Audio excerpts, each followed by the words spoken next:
ఈ బడాయి మాటలు పిల్లలప్పుడు మాట్లాడాం.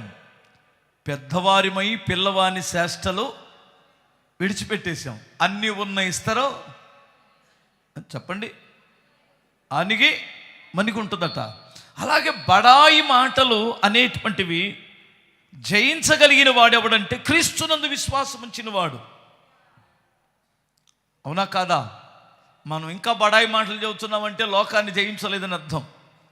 ఇంకా శరీర కోరికలు, ఇంకా శరీర సంబంధమైనటువంటి ఆశలు కలిగి ఉన్నామంటే క్రీస్తునందు విశ్వాసం తక్కువైపోయిందని అర్థం అన్నమాట. క్రీస్తునందు విశ్వాసం ఉంచినటువంటి వాడు ఏమంటాడో తెలుసా?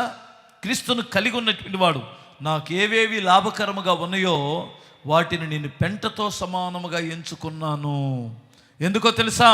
క్రీస్తుని సంపాదించుకొని ధర్మశాస్త్ర సంబంధమైన నా నీతిని కాక యేసుక్రీస్తునందలుంచిన విశ్వాసం వలన నీతిమంతుడుగా అగపడు నిమిత్తము నాకు ఏవేవి లాభకరముగా ఉన్నాయో వాటన్నిటిని నేను పెంటతో సమానంగా ఎంచుకున్నాను అన్నాడు.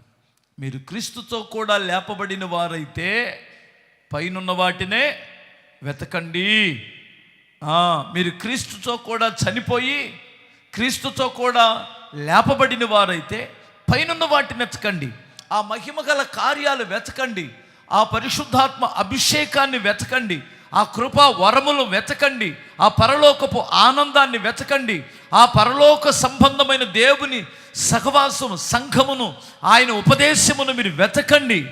అది కదా విశ్వసించినటువంటి వాడు చేసే పని.